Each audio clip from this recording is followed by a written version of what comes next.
Assalamu alaikum everyone. Welcome to our 14th lecture of Classics in Translation ENG4224. Today we will start our third text, final text for final term. আজকে আমরা নতুন epic শুরু করতে যাচ্ছি. The name of the epic is Aeneid. It is written by Virgil. আজকে আমরা মোটামুটি একটা introductory idea নেব. Who was Virgil? What is this Aeneid? What is this main story about? We will try to have an idea. Now, সবাই আস্তে আস্তে আমরা একটু ওভারঅল একটা আইডিয়া নিয়ে ফেলি যে এনিয়েড এই বিষয়টা কি about the Aeneid. Let's have an idea about the Aeneid. The spelling is Aeneid. The pronunciation would be Aeneid. Aeneid. Aeneid. This is a Latin epic poem. Obviously, this is an epic poem. আমরা already একটা epic poem শেষ করেছি, Homer's Iliad. This is our second epic poem. This is written in Latin language. This is an epic poem written in Latin language. এটা কখন লেখা হয়েছিল? Let's have an idea about the age.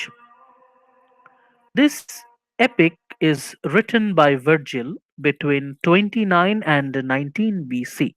প্রায় 11 বছর বয়স, 11 বছর ধরে এটা লেখা, 11 বছর ধরে 29 খ্রিস্টপূর্ব থেকে 19 খ্রিস্টপূর্ব পর্যন্ত। বিফোর খ্রিস্টের সময়টা কমতে থাকে সব সময়, 29, 28, 27 এইভাবে কমতে থাকে।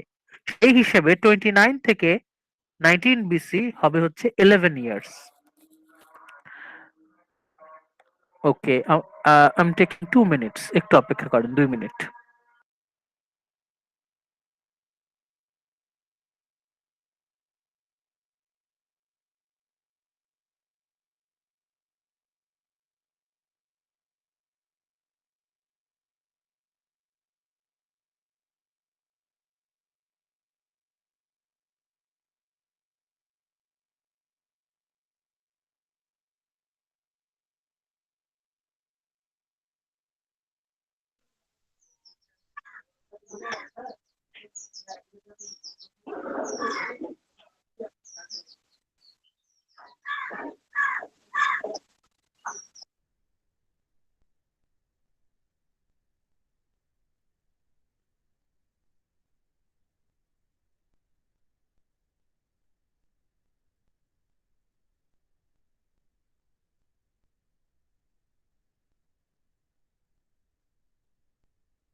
ওকে, সরি ফর দ্য ডিলে, আমার একটু ছিল। Thank you. অনেকে এখনো জয়েন করতে পারেন নাই, আমি আরেকবার সবাইকে ইনভিটেশন দিয়ে আমি আবার রিজিউম করছি।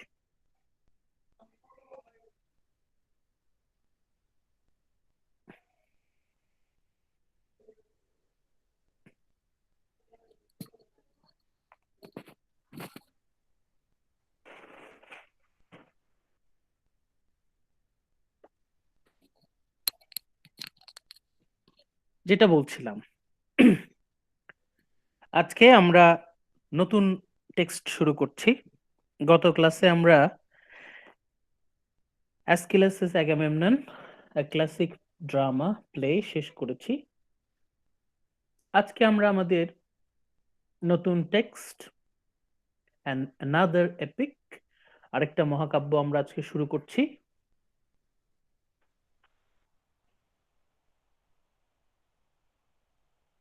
আমরা যে এপিকটা শুরু করতে যাচ্ছি, এপিকটার নাম হচ্ছে এনিয়েড।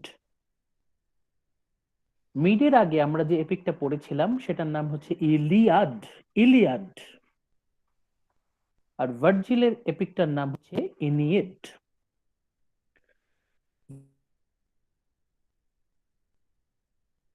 স্পেলিংটা আমরা ভালো করে দেখে নেই। ফার্স্ট আমরা এই স্লাইডের ফার্স্ট পয়েন্টে আমরা স্পেলিং এন্ড প্রনাউন্সিয়েশন দুটেই আছে। The এনিয়েড, AENEID। প্রনাউন্সিয়েশন আপনারা এখানে যারা ট্রান্সক্রিপশন মার্কার যাদের আপনাদের মনে আছে তারা জানেন, শর্ট ই, ই, তারপর এন এর মধ্যে একটা প্রেসার, লং ই, নি, নি, দেন শর্ট ই, ড। Aeneid. Aeneid. This is a Latin epic poem. Epic poem আমরা অলরেডি কিন্তু আলোচনা করেছি বিস্তারিত। এপিক পোয়েম মানে কি, ডিসকাশন, ডেফিনিশন, ক্যারেক্টারিস্টিক্স, এগুলো আলোচনা করেছি আমরা। Just like Homer's Iliad, Aeneid is also an epic poem, a long narrative poem with full of actions. এবং এই পোয়েমটা লেখা হয়েছিল ল্যাটিন ল্যাঙ্গুয়েজে। It is written in Latin language.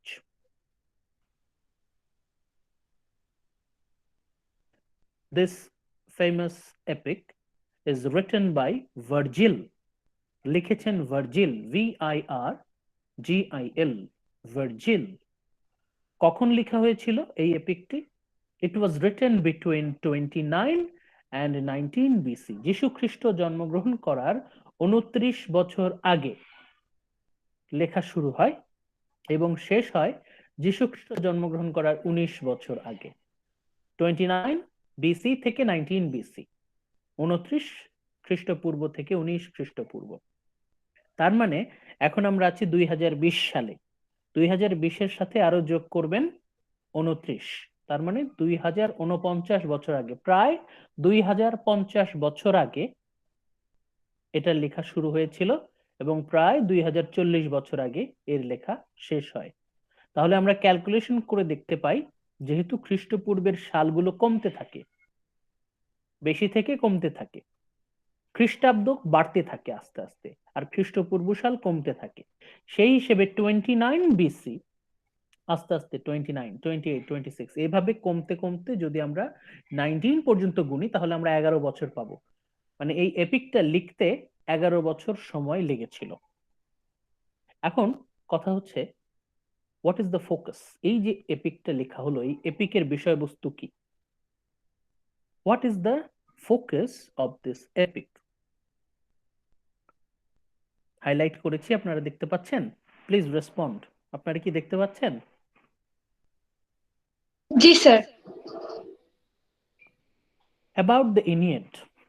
এনিয়েড এটা একটা এপিক। এপিকে কিসের গল্প বলা আছে? What is the focus?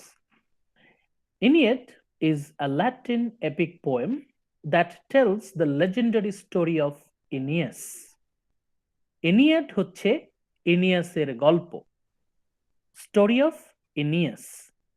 তাহলে আমরা এখানে এনিয়াস নামে একটা শব্দ পাচ্ছি, AENEAS, N-E-A-S, এটা আসলে একজন মানুষের নাম। This is name of a mortal, Aeneas. ইনিয়াসের গল্প, এই ইনিয়াস থেকেই নাম হয়েছে ইনিয়েড। ইনিয়েড এসেছে ইনিয়াস থেকে। ইনিয়াসের গল্প হচ্ছে ইনিয়েড, ইনিয়াসের গল্পই হচ্ছে ইনিয়েড। এখন কথা হচ্ছে হু ইজ ইনিয়াস। অলরেডি আমরা যারা ইলিয়াড পড়েছি, ইলিয়াডে কিন্তু আমরা ইনিয়াসের কথা আলোচনা করেছিলাম। We discussed little bit about Aeneas. এখন কথা হচ্ছে who the hell is Aeneas. We have already discussed it. আমরা একটু রিভাইজ করি। Aeneas was the second in command just after hectare.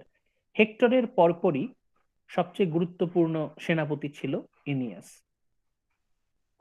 whose army? In King Priam's army, in Trojan army.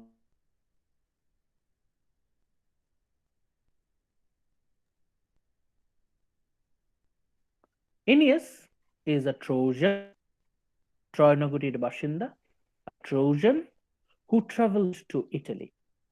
Aeneas is a Trojan who traveled to Italy. Troy থেকে সে ইটালিতে গিয়েছিল। ইটালিতে যাওয়ার পর কি হয়েছে? When he he went to Italy, eventually he became the ancestor of the Romans.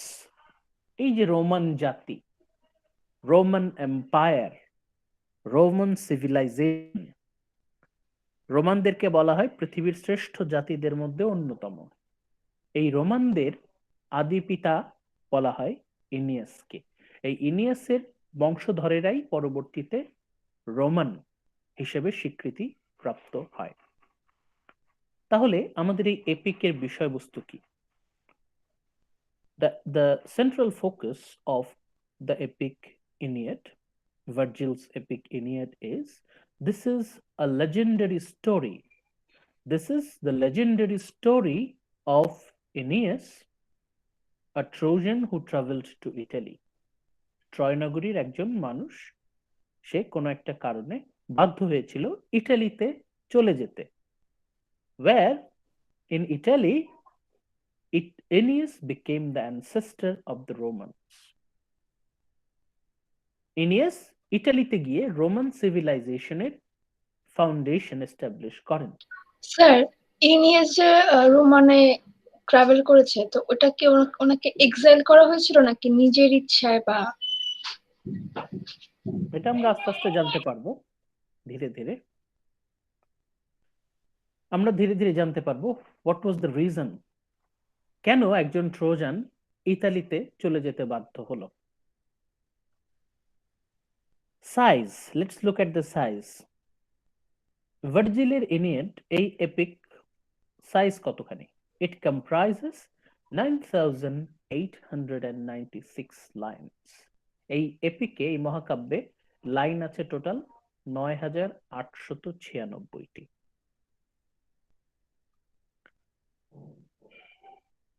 এই স্লাইডে আমাদের আর কোনো সন্দেহ আছে কিনা, কোনো কনফিউশন আছে কিনা? This is the identity of this epic. So our new text, the name of our new epic is Aeneid. This is a Latin epic poem. It was written by Virgil between 29 and 19 BC. It tells the legendary story of Aeneas. Aeneid মানে হচ্ছে ইনিয়াসের গল্প।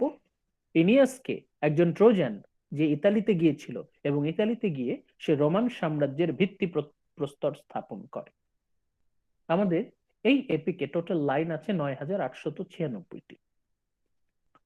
এখন এনিয়েড শুরু করার পূর্বে ব্যাকগ্রাউন্ডটা জানা জরুরি। Background of writing the Aeneid. কেন এনিয়েড লেখা হলো? এই মহাকাব্যটা কেন লেখা হলো? What was the reason behind? আরো সহজ করে যদি বলতে চাই, কেন ভার্জিল এত কিছু লেখার বিষয়বস্তু থাকা সত্ত্বেও উনি কেন ইনিয়েড এপিকটা কেন লিখলেন? Augustus pressed Virgil. অগাস্টাস আপনারা জানেন কিনা, অগাস্টাস ছিলেন one of the most powerful emperors of Roman civilization. এই রোমান সাম্রাজ্যের সবচেয়ে গুরুত্বপূর্ণ সর্বাধিনায়কদের একজন, one of the most important Roman empire, কেউ কেউ বলে the greatest of Roman emperor.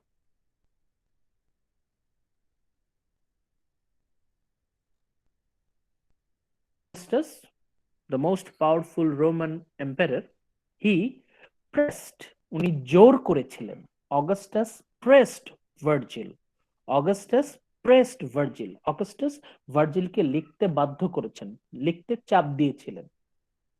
Augustus pressed Virgil to write the epic. আমি আবারও হাইলাইট করছি, কাগজ কলম থাকলে লিখে রাখবেন। Augustus pressed Virgil to write the epic. Augustus ভার্জিলকে বাধ্য করলেন এই মহাকাব্যটি লিখতে। অগাস্টাস ভার্জিলকে এই মহাকাব্যটি লিখতে বাধ্য করেছেন। কেন? in order to illustrate the glory of Rome, যাতে এই এপিকে রোমান সাম্রাজ্যের যে গ্লোরি, সম্মান, গৌরব, তা যেন চমৎকারভাবে ফুটে ওঠে। রোমান সাম্রাজ্য কত মহান সাম্রাজ্য ছিল। Roman empire, how glorious it was. To illustrate the glory of this great empire, Augustus compelled Virgil, Augustus ভার্জিলকে বাধ্য করলেন এই এপিকটি লিখতে। মানে এই মহাকাব্যে সুন্দর করে বর্ণনা করা আছে যে রোমান সাম্রাজ্য কত মহান ছিল। শুধু কি তাই? To illustrate the glory of Rome due to his leadership, due to his leadership, মানে অগাস্টাসের শাসনামলে, অগাস্টাসের গুণাবলীতে, নেতৃত্বে রোমান সাম্রাজ্য এক গৌরবময় সাম্রাজ্যে পরিণত হয়। অগাস্টাসের নেতৃত্বে রোম কতখানি গৌরবান্বিত ছিল, রোমান সাম্রাজ্য কতটা গর্বিত সাম্রাজ্য ছিল, সেটাকে চমৎকারভাবে ফুটিয়ে তোলার জন্য ভার্জিলকে বাধ্য করেছিলেন এই এপিকটি লিখতে। তাহলে অগাস্টাস ভার্জিলকে বাধ্য করলেন একটা এপিক লেখার জন্য, একটা মহাকাব্য লেখার জন্য। সেই মহাকাব্যে কি প্রতিফলিত ছিল? এই অগাস্টাসের শাসনামলে রোম কত শ্রেষ্ঠ শহরে, কত শ্রেষ্ঠ সাম্রাজ্যে পরিণত হয়, সেটাকে প্রমাণ করা এই মহাকাব্যের উদ্দেশ্য ছিল। তার মানে এই মহাকাব্যটা লেখাই হয়েছে অগাস্টাসের কারণে রোম কতখানি শ্রেষ্ঠ হয়েছে সেটাকে শো অফ করার জন্য। সো দিস ওয়াজ,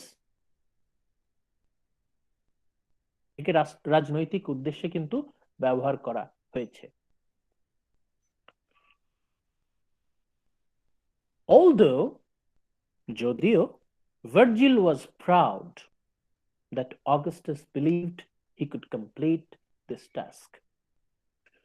প্রথম প্রথম ভার্জিল অনেক গর্বিত ছিলেন, খুশি ছিলেন, যেহেতু সম্রাট অগাস্টাস তাকে ভরসা করে এই মহান কাজের দায়িত্ব দিয়েছেন। মানে অগাস্টাস বিশ্বাস করেছেন যে আর কেউ না পারলেও ভার্জিল পারবে এই কঠিন গুরুগম্ভীর কাজ, জটিল কাজ, এটা একমাত্র ভার্জিলই পারবে। কারণ Virgil was regarded as the greatest of the Roman poets. Roman তার সমসাময়িকে ভার্জিলের চেয়ে শ্রেষ্ঠ কেউ ছিল না। Virgil was the greatest poet of that time, শ্রেষ্ঠ সাহিত্যিক ভার্জিল। একমাত্র ভার্জিলই পারবে এই ধরনের একটা এপিক লিখতে। রোমান সাম্রাজ্য কত শ্রেষ্ঠ সাম্রাজ্য, এটা একমাত্র ভার্জিলই পারবে তার মহাকাব্যের মাধ্যমে তুলে ধরতে। যখন ভার্জিল এই কথাটা প্রথম জানতে পারলেন, উনি খুশি হয়েছিলেন। Primarily Virgil was very proud, Augustus তাকে বিশ্বাস করেছেন। But he was never really happy about ইট। কিন্তু মন থেকে একটা সাহিত্য রচনা করা, মনের আনন্দে, মনের মাধুরী মিশিয়ে স্বতঃস্ফূর্ত ভাবে একটা সাহিত্য রচনা করা, আর জোর করে অন্য কারো মর্জি মাফিক কোনো কিছু রচনা করা, এটা কিন্তু এক কথা না। ভার্জিল প্রথম প্রথম অনেক খুশি হয়েছিলেন ঠিকই, গর্বের ব্যাপার ছিল ঠিকই, কিন্তু পরবর্তীতে ভার্জিল অতটা সন্তুষ্ট থাকতে পারেননি। শেষের দিক দিয়ে Virgil was not really happy about it. ভার্জিলের শেষটা ভালো হয়নি, সুখকর হয়নি। ভার্জিল ওভারঅল উনি খুশি ছিলেন না। উনি খুশি মনে সার্থকভাবে এই মহাকাব্যটি লিখতে পারেননি। To Virgil, this task was a duty he has no choice but to perform. ভার্জিলের কাছে এই এপিকটি লেখা ছিল একটা দায়িত্ব। অগাস্টাস তাকে জোর করে এই মহাকাব্যটি লেখার দায়িত্ব দিয়েছিলেন। এটা তার কাছে দায়িত্ব ছিল, গুরুগম্ভীর দায়িত্ব। He had no choice but to perform. Virgil বাধ্য হয়েই, অনেকটা বাধ্য হয়েই তার এই দায়িত্ব পালন করেছেন। মানে যতটা না আবেগ কাজ করেছে, তার থেকে বেশি তার দায়িত্ববোধ কাজ করেছে। এই মহাকাব্যটি লেখা ছিল ভার্জিলের কাছে একটা গুরুগম্ভীর দায়িত্ব, ভেরি হেভি ডিউটি। এই ডিউটিটাকে বাধ্য হয়ে তাকে পালন করতে হয়েছে। এই ডিউটি অবহেলা করার কোনো ক্ষমতা তার ছিল না, কারণ ওই সময় পুরো পৃথিবীর সবচেয়ে ক্ষমতাধর, সবচেয়ে পাওয়ারফুল পার্সোনালিটি ছিলেন the Roman emperor Augustus. Augustus বলেছেন মানে এটা করতেই হবে, জীবন মরণের প্রশ্ন। ভার্জিল বাধ্য হয়েই এই গুরুগম্ভীর দায়িত্ব পালন করেছেন। ভার্জিল কখনোই মনের আনন্দ নিয়ে, তার আবেগ অনুভূতি মনের মাধুরী মিশিয়ে এই মহাকাব্যটি লিখতে পারেননি। অনেকটা মনের ইচ্ছার বিরুদ্ধে জোর করে এই মহাকাব্যটি উনি লিখেছেন। Virgil and Augustus travelled together two Italy. Virgil Augustus তাদের মধ্যে বেশ ঘনিষ্ঠ সম্পর্ক ছিল। অগাস্টাসের সাথে তার প্রথম দিকে বেশ বন্ধুত্বপূর্ণ সম্পর্ক ছিল। সেই সম্পর্ক ধরেই ভার্জিল অ্যান্ড অগাস্টাস তারা বিভিন্ন সময় বিভিন্ন জায়গায় একত্রে বেড়াতে যেতেন। এক সময় তারা দুজন মিলে ইটালি গেলেন। ইটালির একটা প্রান্তে বেড়াতে যাওয়ার পর হঠাৎ করে, after contracting a terrible fever, হঠাৎ করে প্রচন্ড জ্বর হয়। ভার্জিল প্রচন্ড জ্বরে পড়ে যান। And Virgil died in 19 BC। হঠাৎ করেই বেশ মানে অকাল প্রয়াণ আমরা বলতে পারি, অকাল মৃত্যুই আমরা বলতে পারি। ভার্জিল হঠাৎ করেই খ্রিস্টপূর্ব 19 সালে মৃত্যুবরণ করেন। হঠাৎ করেই অসুস্থ হয়ে পড়েন আর উনি সেরে উঠতে পারেননি। Virgil died in 19 BC। অনেকেই বলেন যে এই মহাকাব্য মৃত্যুবরণ করেন। ভার্জিল পারেননি, উনি সক্ষম হননি এই মহাকাব্যটা সঠিকভাবে কমপ্লিট করে যেতে। Virgil failed to give a proper finishing to this epic. তারপরেও দ্য এনিয়েড, এই এপিকটাকে বলা হয় the foundation of Roman civilization. Roman সাম্রাজ্যের ভিত্তি বলা হয় এই এপিকটাকে। অনেকে বলে থাকেন ওয়েস্টার্ন সিভিলাইজেশন, পশ্চিমা সভ্যতার ভিত্তি হচ্ছে দ্য ইনিয়েড। এই ইনিয়েড হাজার হাজার বছর ধরে কোটি কোটি স্কলার তারা মন দিয়ে এনিয়েডটাকে মুখস্থ করেছেন। তারা কখনোই এনিয়েডকে নিয়ে কোনো প্রশ্ন তোলেননি, এবং এনিয়াড যারা স্টাডি করেছেন তারা বিশ্বাস করতে বাধ্য হয়েছেন যে রোমানরা হচ্ছে পৃথিবীর সর্বশ্রেষ্ঠ জাতি।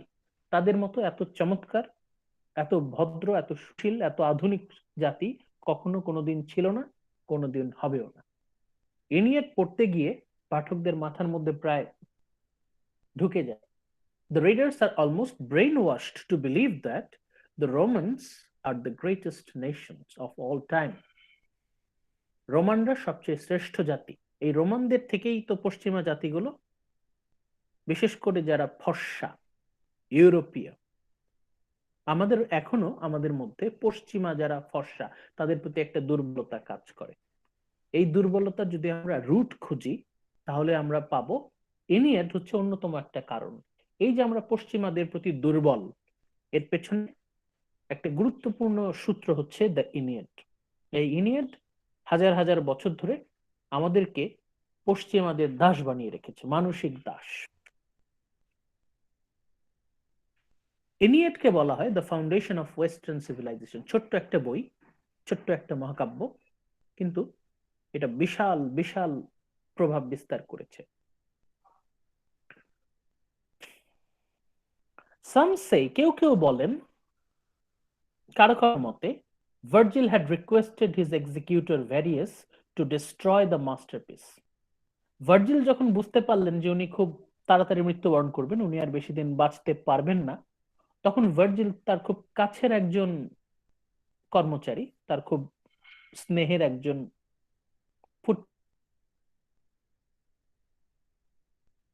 ভার্জিল তার অ্যাসিস্ট্যান্ট ভ্যারিয়াসকে রিকোয়েস্ট করলো যাতে সে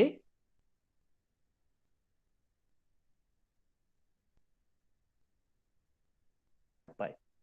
It was a sincere request from Virgil to his assistant Varius to destroy the masterpiece, যাতে ইনিয়াকটা সে ধ্বংস করে ফেলে।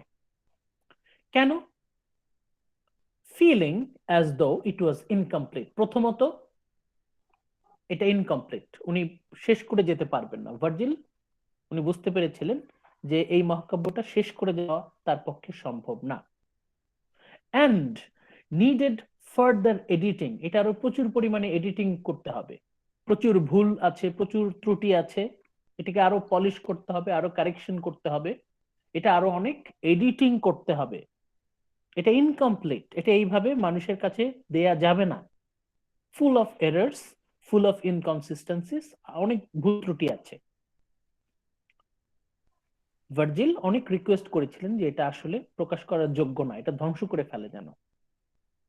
although it has not been proved, কিন্তু এটা ওইভাবে ঐতিহাসিক সত্যতা পাওয়া যায়নি। some say that, কেউ কেউ বলে কিন্তু এটার প্রুফ, কনক্রিট প্রুফ আমরা পাইনি। many suspect that, অনেকেই সন্দেহ করেন, অনেকের মতে Augustus refused to allow this. Augustus, the most powerful emperor of Roman Empire, Augustus উনি এই অনুরোধ রাখতে দেননি। Augustus refused to allow this. The epic was published against Virgil's wishes. আমাদের লেখক ভার্জিল, ভার্জিলের ইচ্ছার বিরুদ্ধে, অনেকটা ভার্জিলের ইচ্ছার বিরুদ্ধে এই মহাকাব্যটি প্রকাশ করা হয়। এই বিষয়টা মাথায় ঢোকান, আমি হাইলাইট করছি। দ্য এপিক, এই যে মহাকাব্যটা আমরা পড়তে যাচ্ছি, this epic was published against the writer's wishes, লেখকের ইচ্ছার বিপরীতে, লেখকের অনিচ্ছা সত্ত্বেও জোর করে এই মহাকাব্যটা পাবলিশ করা হয়। against Virgil's wishes, ভার্জিল চাননি তার এই অসম্পূর্ণ মহাকাব্য পৃথিবীর মানুষজন পড়ুক। এতে প্রচুর ভুল ছিল, এটা প্রচুর এডিটিং এর দরকার ছিল, অনেক কারেকশনের দরকার ছিল, কিন্তু উনি তো মৃত্যু পথযাত্রী, তার পক্ষে এটা কমপ্লিট করে যাওয়া সম্ভব হবে না। এই জন্য তিনি অনুরোধ করেছিলেন যাতে তার পুরো পাণ্ডুলিপি পুড়িয়ে ফেলা হয়, কিন্তু অগাস্টাস সেটা হতে দেননি। অগাস্টাস কেন হতে দেননি আমরা একটু পরেই জানতে পারবো। ভার্জিল স্পেন্ট 11 ইয়ার্স, ভার্জিল 11 বছর ধরে দিন রাত খেটে, প্রচুর পরিশ্রম করে, হি ওয়ার্কিং অন দিস ম্যানুস্ক্রিপ্ট, 11 বছর ধরে উনি টানা এই পাণ্ডুলিপিতে কাজ করেছেন। and although many consider him to be a highly successful poet, যেটা আমরা বলছিলাম যে রোমান সাম্রাজ্যে শ্রেষ্ঠ কবি, সর্বশ্রেষ্ঠ কবি ছিলেন ভার্জিল, তার ধারে কাছে কেউ নাই। ভার্জিলকে বলা হয় সর্বশ্রেষ্ঠ রোমান কবি, the greatest of the Roman poets. এই শ্রেষ্ঠ রোমান কবি, সর্বশ্রেষ্ঠ রোমান কবি ভার্জিল, উনি 11 বছর ধরে পাণ্ডুলিপিতে কাজ করেছেন।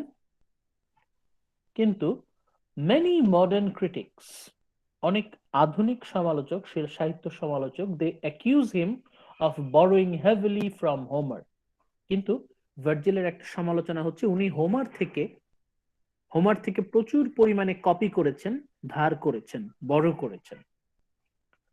Who is Homer? Author of the Iliad and the Odyssey.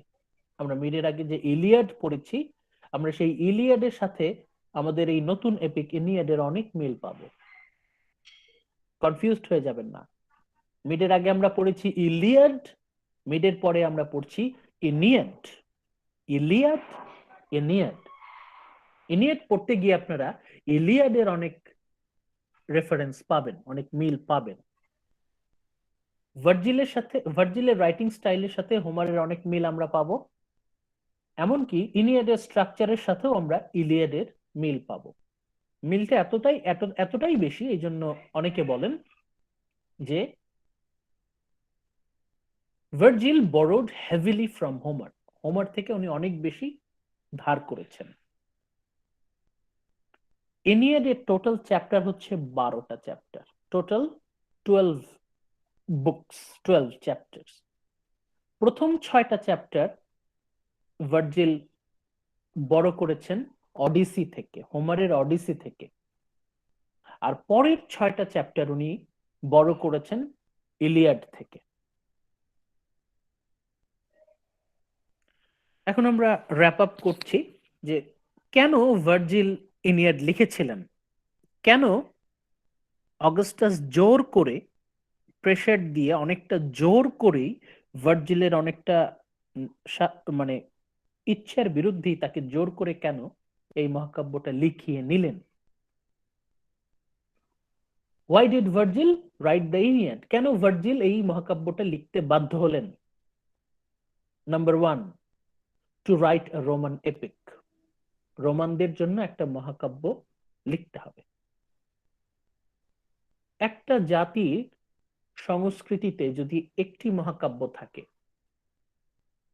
একটি জাতির সংস্কৃতিতে যদি একটি মহাকাব্য থাকে, তবে এই মহাকাব্যই তাদের শ্রেষ্ঠত্বের দাবিদার। মানে যদি কোনোভাবে একটা কালচারে, একটা একটা ভাষায় একটা মহাকাব্য প্রতিষ্ঠা করা যায়, তবে মনে করেন ওই সংস্কৃতি, ওই কালচারটা উঠে গেল, জাতে উঠে গেল।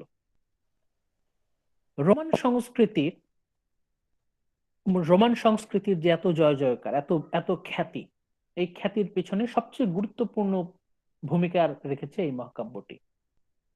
একটা জাতির মহাকাব্য থাকা মানে হচ্ছে তার জন্য বিরাট গৌরব, বিশাল সম্মান। রোমানরা এর আগে তাদের কোনো হেরিটেজ ছিল না, কালচার ছিল না। তারা যুদ্ধ করত, তারা বিভিন্ন জায়গায় যুদ্ধ করত, তারা যুদ্ধবাজ জাতি ছিল, খুনি জাতি ছিল, ডাকাত জাতি ছিল। তাদের কোনো সংস্কৃতি, কালচার ছিল না। ওদের প্রচুর ধন সম্পত্তি ছিল, প্রচুর প্রতিপত্তি ছিল, প্রভাব ছিল, কিন্তু ওদের সংস্কৃতি বলতে কিছু ছিল না। সংস্কৃতি প্রতিষ্ঠা করার জন্য প্রথম ধাপটা হচ্ছে একটা জাতির একটা মহাকাব্য। রোমান জাতির একটা মহাকাব্য খুব জরুরি ছিল। মহাকাব্যটা লিখে প্রকাশ করতে পারলেই মানে দাবি করতে পারবে রোমানরা যে তারা cultured nation. In order to declare oneself as a cultured nation, it was necessary to have an epic written in that language. এখন ওই ভাষায় একটা এপিক লেখাটা খুব জরুরি ছিল। যখনই ইনিয়াডের এপিকটা পাবলিশ হয়ে গেল, প্রকাশ হয়ে গেল, it gave the Romans a heritage. এটা তাদেরকে বিশাল এক সম্মান, ঐতিহ্য নিয়ে আসলো তাদের। রোমানদের একটা হেরিটেজ তৈরি হলো, তাদের একটা ঐতিহ্য। কিভাবে? এই এপিকটা লেখা মানেই হচ্ছে গ্রিক মিথোলজির ইনিয়াস, তার ব্লাডের সাথে রোমানদের একটা ব্লাড কানেকশন ক্রিয়েট করা। রোমানরা তখন দাবি করতে পারছে যে we are the descendants of the Trojans, আমরা হচ্ছে ট্রোজানদের বংশধর। কোন ট্রোজান? এনিয়াস, আমরা হচ্ছে ইনিয়াসের বংশধর। তাদের জন্য বিশাল এক গৌরব। এই এনিয়াটা পাবলিশ হওয়ার পর the Romans they goat heritage. এই মহাকাব্যে রোমান সাম্রাজ্যবাদকে সবসময় সম্মান করা হয়েছে। ভার্জিল তার এই মহাকাব্য লেখার অন্যতম প্রধান কারণ ছিল to justify Roman imperialism, Roman সাম্রাজ্যবাদকে সমর্থন করা। রোমান সাম্রাজ্যবাদ, রোমানদের এই যে পুরো দুনিয়া শাসন করার প্রবণতা, এটাকে সমর্থন করা এবং এটাকে গ্লোরিফাই করা। রোমান সাম্রাজ্য, একে প্রতিষ্ঠিত করা হলো পৃথিবীর সর্বশ্রেষ্ঠ সাম্রাজ্য। রোমানরা যা কিছু করেছে ঠিক করেছে, ওরা কখনো কোনো ভুল করতে পারে না। রোমানরা শ্রেষ্ঠ জাতি, তারা সর্বশ্রেষ্ঠ জাতি, তারা কখনো কোনো অন্যায় করতে পারে না। রোমান সাম্রাজ্যবাদকে সবসময় সমর্থন করা হয়েছে এই মহাকাব্যের মাধ্যমে।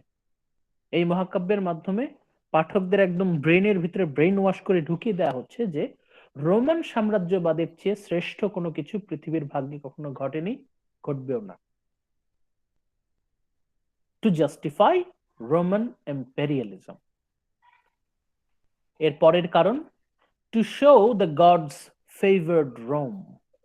এর পরের কারণটা হচ্ছে দেখানো যে the gods, ঈশ্বর, gods and goddesses, they always favored Rome. এরা সবসময় রোমের পক্ষে ছিল। রোমের পক্ষে থাকা মানে কি? রোমান এম্পায়ারদের পক্ষে, রোমান সম্রাটদের পক্ষে। রোমান সম্রাটদের পক্ষে থাকা মানেই হচ্ছে রোমান সাম্রাজ্যের পক্ষে। মানে রোমান সাম্রাজ্য, রোমানরা যা করছে সবকিছু ঈশ্বরদের নির্দেশে, গডস এন্ড গডেসেস, মানে রিলিজিয়াস একটা ফাউন্ডেশন দেয়া। এই রোমান এম্পেরিয়ালিজমকে রিলিজিয়াস একটা ফাউন্ডেশন দেয়া। যদি রাজনীতির সাথে ধর্মের একটা সফল সমন্বয় করা যায়, if there is a successful combination between politics and religion, তাহলে কিন্তু এই সাম্রাজ্যটা অনেকদিন টিকে থাকে। এই যে রোমান ইম্পেরিয়ালিজম কেন টিকে ছিল? কারণ রোমান ইম্পেরিয়ালিজমে there is a fine combination between politics and religion. বিশেষ করে এই মহাকাব্যের মাধ্যমে ভার্জিল দেখিয়েছেন কিভাবে this Roman Empire, it had supports from the gods, heavenly support ছিল। Next reason, two glorify Italy. কেন ভার্জিল এই মহাকাব্যটি লিখতে বাধ্য হয়েছেন? যেন রোমানরা ইটালিকে সর্বশ্রেষ্ঠ দেশ হিসেবে ঘোষণা করতে পারে। এই মহাকাব্যটা পড়তে পড়তেই আমাদের মাথায় ঢুকে যাবে যে ইটালি হচ্ছে পৃথিবীর সর্বশ্রেষ্ঠ দেশ, এর থেকে শ্রেষ্ঠ কোনো দেশ কোনোদিন হতে পারে না। টু জাস্টিফাই অগাস্টাসের ডিক্টেটরশিপ, অগাস্টাসের স্বেচ্ছাচারিতা, তার যে একনায়কতন্ত্র, অটোক্রেসি, ডিক্টেটরশিপ, এটাকে সমর্থন দেয়া। এই মহাকাব্যের মাধ্যমে প্রমাণ করা হয়েছে যে অগাস্টাস তার জীবনে যা করেছেন ঠিক করেছেন। উনি কোনোদিন কোনো অন্যায় করতে পারেন না, উনি কখনো কোনো দুর্নীতি করেননি, কোনো দুর্নীতি করতে পারেন না। অগাস্টাস হচ্ছে পৃথিবীর সবচেয়ে শ্রেষ্ঠ মানুষ, সর্বশ্রেষ্ঠ মানুষ, তার থেকে শ্রেষ্ঠ কেউ কোনোদিন হতে পারে না। The greatest human being of all time. এবং উনি যা করেছেন ঠিক করেছেন। সম্রাট হওয়ার পর তার প্রতিটা পদক্ষেপকে সমর্থন দেয়া ছিল এই মহাকাব্যের উদ্দেশ্য। ভালো করে খেয়াল করেন। তার মানে the Aeneid is very very politic in nature, অনেক বেশি রাজনৈতিক। শুধু তাই না, অগাস্টাসকে সর্বশ্রেষ্ঠ ঘোষণা করা, তার সমগ্র কার্যক্রমকে সমর্থন দেয়া, সেটাই যে শেষ কারণ ছিল তা না। Even to glorify the Julian family, অগাস্টাসের যে বংশ, ওটাকে বলে জুলিয়াস ফ্যামিলি, জুলিয়ান ফ্যামিলি, জুলিয়াসের বংশ, জুলিয়ান ফ্যামিলি। এই ফ্যামিলি, এই পরিবার হচ্ছে পৃথিবীর শ্রেষ্ঠ পরিবার, এর থেকে শ্রেষ্ঠ কোনো পরিবার কোনোদিন হতে পারে না। দে আর ফেভার্ড বাই দ্য গডস, পৃথিবীর সর্বশ্রেষ্ঠ পরিবার, এবং এরাই পৃথিবী সবসময় শাসন করবে। এখানে এই মহাকাব্যে এইভাবে ইন্ডিকেট করা আছে যে this Julian family is the greatest family of all time and they will control the earth, এইভাবে বলা আছে। যারা যারা এই এনিয়েড মহাকাব্যের ভক্ত, তাদের মাথার মধ্যে এই জিনিসটা ঢুকে যাবে, তারা এটা বিশ্বাস করতে বাধ্য হবে। কখন যে বিশ্বাস করবে নিজেরাও জানে না।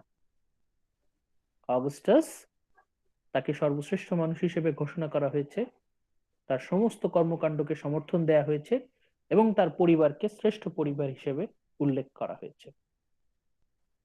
এই ছিল এনিয়াড লেখার প্রধান কারণগুলো। ভার্জিল বাধ্য হয়ে অনেকটা মনের বিরুদ্ধে, ইচ্ছার বিরুদ্ধে, অনিচ্ছা সত্ত্বেও এই মহাকাব্য কিন্তু তাহলে প্রাকৃতিক ভাবে, মানে ন্যাচারালি লেখা না, মনের আনন্দে, মনের মাধুরী মিশিয়ে কিন্তু এটা লেখা হয়নি। এটা ম্যানুফ্যাকচার্ড, এটাকে অর্ডার দিয়ে বানানো হয়েছে। অগাস্টাস ভার্জিলকে দিয়ে লিখিয়ে নিয়েছেন জোর করে অনেকটাই। এই জিনিসটা আমাদের জানা জরুরি, যে এই ইনিয়াডটা লেখার পেছনের ইতিহাস।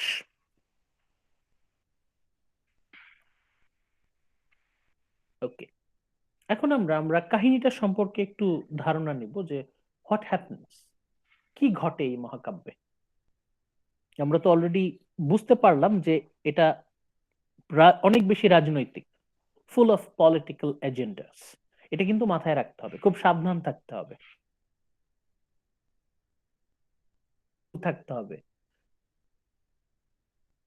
হাজার হাজার, কোটি কোটি স্কলার, শিক্ষিত, তারা যারা, একটা সময় ছিল শিক্ষা, এডুকেশন, ওয়েস্টার্ন এডুকেশন মানেই হচ্ছে এই ভার্জিলের লেখা ইনিয়াডটাকে মুখস্থ করতে হবে, এটাকে আত্মস্থ করতে হবে।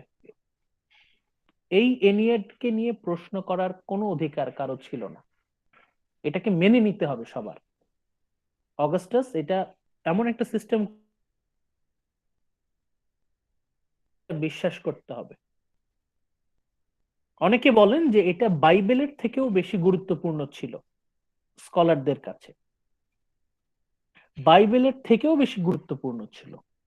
ইভেন হোমারের ইলিয়াডকেও সেকেন্ডারিতে রাখা হতো, ভার্জিলের ইনিয়াডকে এত বেশি গুরুত্ব দেওয়া হতো। মানে শিক্ষিত বলতেই তারা ব্রেইন ওয়াশড হয়ে যেত এই পলিটিক্যাল এজেন্ডাগুলো বিশ্বাস করতে করতে, এবং এটাই ছিল উদ্দেশ্য। রোমানরা শিক্ষিত একটা জাতি তৈরি করতে চেয়েছিল, যাদের মজ্জার ভিতরে ঢুকে গেছে যে রোমানরা হচ্ছে শ্রেষ্ঠ জাতি এবং they have right to rule the earth, তাদের এই পুরো পৃথিবী শাসন করার ক্ষমতা, যোগ্যতা সবকিছুই আছে।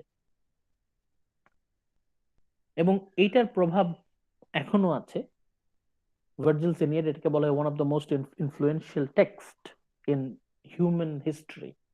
এবং এখনো ওই যে ইনিয়াডের মধ্যে যে ব্রেইন ওয়াশড নলেজ গুলো ছিল, সেগুলো এখনো আমাদের মধ্যেও আছে, আমাদের বাপ দাদার মধ্যেও আছে। এই যে আমরা পশ্চিমাদেরকে সবসময় অনেক বেশি সম্মান করে, অনেক বেশি আমাদের উইকনেস সবসময় বিদেশিদের প্রতি, পশ্চিমাদের প্রতি, যারা ফর্সা তাদের প্রতি, এই যে অন্ধবিশ্বাস, এই যে কুসংস্কার, এই যে অপসংস্কৃতি, এটা কিন্তু ওই ইনিয়াডের ছায়া। এই যে এপিকটা, এই এপিকটার ছায়া। এই বিষয়গুলো আমাদের সাবধান হতে হবে, সবসময় মাথায় রাখতে হবে, কখনো যেন আমাদের মধ্যে কোনো কুসংস্কার ঢুকতে না পারে। ওকে, এখন আমরা সামারিটা একটু দেখি। কে পড়বেন? একরাম আছেন? একরাম? স্যার আমি পড়ি। ও আচ্ছা, একরামের মাইকের সমস্যা। আচ্ছা, ওকে রাহাত, আপনি তাহলে পড়েন, স্লাইডটা একটু পড়েন, এখান থেকে পড়েন। I sing about arms and about a man, এখান থেকে পড়েন।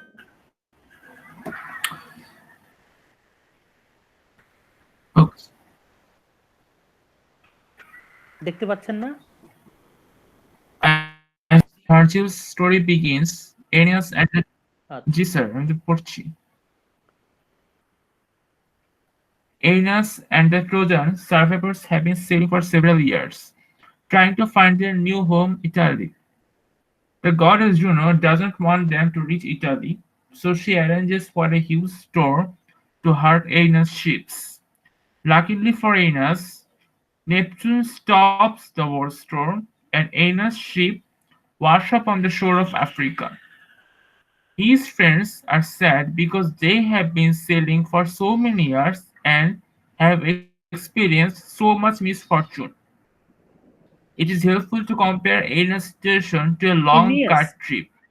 Aeneas, Aeneas. হ্যাঁ, Aeneas' trip lasted for several years. Aeneas encourages his companions by saying, perhaps one day it will be pleasing to remember even these things. Okay, thank you. প্রথম লাইনটা দেখেন, I sing about arms and about a man. This is the first line, this is the first sentence. First সেন্টেন্সের একটা অংশ হচ্ছে I sing about arms and about a man. এটা এটা তো আমাদের জর্জ বার্নার্ড শর আর্মস অ্যান্ড দ্য ম্যান সেই নাটকের টাইটেলটাকে মনে করিয়ে দিচ্ছে, তাই না? প্রথমেই বলছে I sing about arms and about a man. Virgil গল্প শুরু করছেন, legendary epic Aeneid is starting. গল্পটা যখন শুরু হচ্ছে তখন আমরা কি দেখতে পাচ্ছি? গল্পের শুরুতেই আমরা দেখতে পাচ্ছি Aeneas and the Trojan survivors. এটা হচ্ছে ইলিয়াডের ঘটনা পরে ট্রয় নগরী ধ্বংস হয়ে যায়, যেটা আমরা অ্যাগামেমননের অ্যাস্কিলাসের অ্যাগামেমননে দেখতে পেয়েছি। ট্রয় নগরী ধ্বংস হয়ে গেছে। ট্রয় নগরী ধ্বংস হয়ে যাওয়ার পর বেশিরভাগ ট্রোজান তারা কিল্ড, দে আর কিল্ড। অল্প কিছু ট্রোজান তারা বেঁচে ছিলেন, অল্প কিছু ট্রোজান, তাদের লিডার ছিলেন ইনিয়াস। অল্প কিছু ট্রোজান তাদেরকে নিয়ে পালিয়ে এসেছেন ইনিয়াস। Aeneas and the Trojan survivors have been sailing for several years. ওই যে ট্রয় নগরী থেকে তারা পালিয়ে চলে আসলো, ট্রয় তো ধ্বংস হয়ে গেছে। এখন জিউসের কাছ থেকে নির্দেশ আছে যে ইটালিতে পৌঁছানোর আগ পর্যন্ত অন্য কোনো দ্বীপে তারা নামতে পারবে না, নামলেই তাদের উপর বিপদ আসবে। This was a strict order from Zeus, একদম কড়া নির্দেশ। ইটালি যতক্ষণ না পর্যন্ত তারা ইটালিতে পৌঁছাবে অন্য কোথাও তারা বেশিক্ষণ স্থায়ী থাকতে পারবে না। বছরের পর বছর ধরে, বছরের পর বছর ধরে তারা সমুদ্রে ভেসে বেড়াচ্ছে। ফর সেভারাল ইয়ার্স, ৬-৭ বছর, মোর দেন 7 ইয়ার্স তারা সমুদ্রে ভাসছে। কোনো দ্বীপে তারা বসতি স্থাপন করতে পারছে না। যেখানেই তারা বসতি স্থাপন করতে নেয় সেখানেই নানা রকম বিপদ, দৈত্য দানব আসে, ঝড় জলোচ্ছ্বাস, নানা রকম অসুখ বিপত্তি। নিষেধ আছে যে অন্য কোথাও তারা বসতি স্থাপন করতে পারবে না। অলরেডি এই ট্রোজানরা একবার নির্দেশ অমান্য করে ট্রয়তে তাদের যখন স্থাপন করে, ওই ট্রয় নগরী কিন্তু ওইখানে হওয়ার কথা ছিল না। তারা ভুল জায়গায় তাদের ট্রোজান এম্পায়ারকে এস্টাবলিশ করেছিল। একবার তারা ভুল করেছে, এবার আর তাদেরকে কোনো সুযোগ দিচ্ছে না জিউস। তাদেরকে বলছে যতক্ষণ না পর্যন্ত তোমরা ইটালি খুঁজে পাচ্ছ ততক্ষণ পর্যন্ত তোমরা কোথাও তোমাদের বাড়িঘর স্থাপন করতে পারবে না, কোথাও না। এখন ইটালি তারা খুঁজে পাচ্ছে না, বছরের পর বছর তারা সমুদ্রে ভেসে বেড়াচ্ছে। এনিয়াস আর যারা হাতে গোনা গুটি কয়েক ট্রোজান যারা বেঁচে ছিল তারা সমুদ্রে ভেসে বেড়াচ্ছে। They are trying to find their new home Italy. কোথায় ইটালি, কোথায় ইটালি? তারা কোথাও ইটালিকে খুঁজে পাচ্ছে না, কোথাও পাচ্ছে না খুঁজে। তখন তার এখনকার মতো জিপিএস ছিল না, এখনকার মতো গুগল ম্যাপ ছিল না, কম্পাস ছিল না। তারা ম্যানুয়ালি খুঁজে বের করার চেষ্টা করছে, কিন্তু তারা ইটালি খুঁজে পাচ্ছে না। কেন খুঁজে পাচ্ছে না? তার অন্যতম জটিল কারণ হচ্ছে goddess Juno, the goddess Juno. Goddess Juno হচ্ছে, আমরা ইলিয়াডে তাকে পেয়েছি হেরা, হেরা নাম। ইলিয়াডে আমরা যাকে হেরা বলেছি, ইনিয়াডে ওনার নাম হয়ে যাবে জুনো। আর ইলিয়াডে আমরা যাকে জিউস বলেছি, এইখানে তার নাম হয়ে যাবে জুপিটার। জিউস মানেই জুপিটার, জুনো মানেই হেরা, হেরা মানেই জুনো, জিউস মানেই জুপিটার। গডেস জুনো জুনো হচ্ছে দেবীদের রানী, the queen of the goddesses, queen of the gods and goddesses Juno. বলা হয় জুপিটারের পরেই, মানে জিউসের পরেই সবচেয়ে পাওয়ারফুল হচ্ছে গডেস জুনো। এই জুনোর সাথে ট্রোজানদের অনেক বিশাল শত্রুতা, না কোন ট্রোজানকেই সে দুই চোখে দেখতে পারে না, এবং এটা প্রচন্ড প্রচন্ড ঘৃণা। The goddess Juno does not want them to reach Italy. Juno কোনোভাবেই চায় না এই ট্রোজানের বাচ্চারা যাতে কোনোভাবেই ইটালিতে না পৌঁছায়। Goddess Juno is extremely hateful towards the surviving Trojans. এই ট্রয় নগরী থেকে যারা প্রাণ নিয়ে পালিয়ে এসেছে, এদের কাউকেই জুনো সহ্য করতে পারে না। জুনো সর্বাত্মক চেষ্টা করেছে যাতে এই ট্রয় নগরীর বাসিন্দারা যাতে নিশ্চিহ্ন হয়ে যায়, ধ্বংস হয়ে যায়, সবাই যেন মারা পড়ে। জুনো অনেক চেষ্টা করেছে কিন্তু পারেনি। শেষমেশ she, Juno, arranges for a huge storm. নানা রকম সলা পরামর্শ করে, যুক্তি করে ভয়ঙ্কর এক ঝড় হাজির করে। টু হার্ট ইনিয়াসের শিপস। ইনিয়াসের অল্প কিছু জাহাজ ছিল, জাহাজ যেন ঝড়ের কবলে পড়ে ধ্বংস হয়ে যায়, ডুবে যায়। এটা তার ছিল সর্বশেষ ষড়যন্ত্র।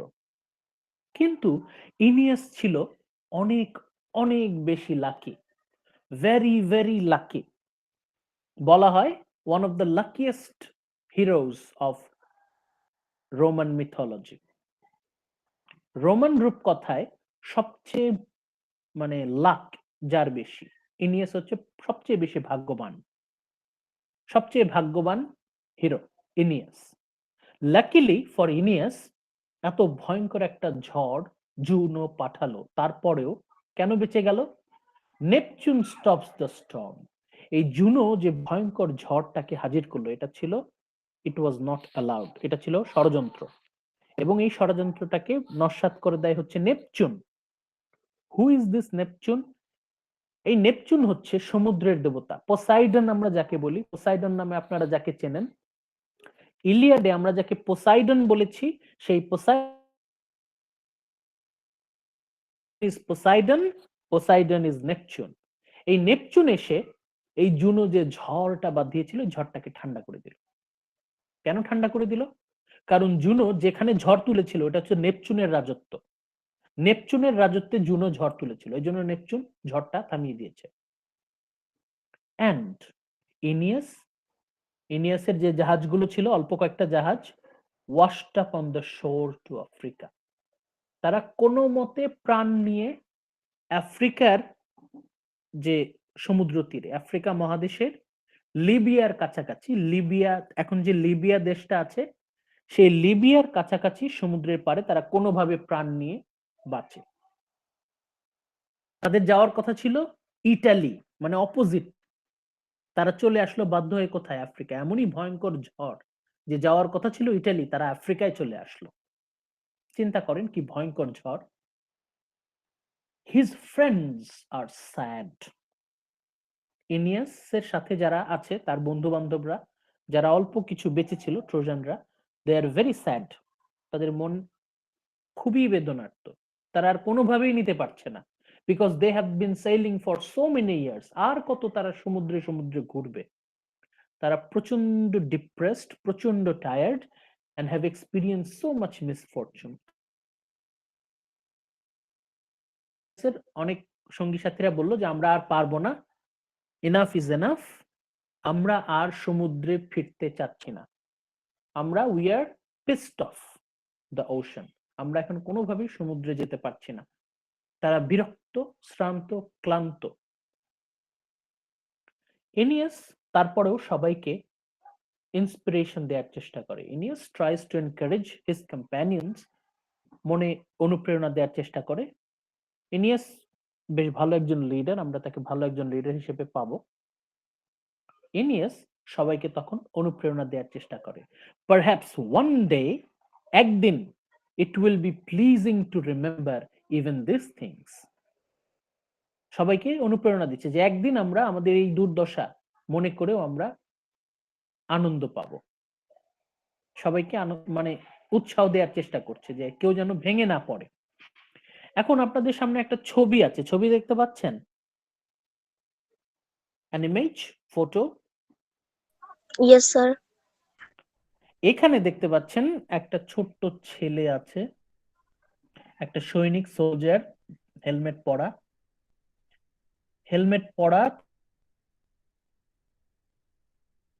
হাতের দেবতাদের মূর্তি আছে, আর এইদিকে এক মহিলা আছে। এইখানে যে সৈনিকটাকে দেখতে পাচ্ছেন, দ্য সোলজার, উনি হচ্ছেন ইনিয়াস। ইনিয়াস তার বাবাকে কোলে নিয়েছে, বৃদ্ধ বাবাকে কোলে নিয়েছে, তার ছেলে আর তার প্রথম স্ত্রী ক্রুসা। পেছনে আপনারা ভালো করে যদি দেখেন তাহলে দেখবেন ট্রয়নগরী আগুন ধরে গেছে, সবকিছু ধ্বংস হয়ে যাচ্ছে। এই জায়গায় মানুষ মারা যাচ্ছে, সোলজাররা মেরে ফেলছে, গ্রিকরা ট্রোজানদেরকে পুরো নিশ্চিহ্ন করে দিচ্ছে। এই যে পেছনে দেখতে পাচ্ছেন আশা করি। আর এখানে ইনিয়াস পালাচ্ছে, প্রাণ নিয়ে পালাচ্ছে। এটা একটা বিখ্যাত পেইন্টিং।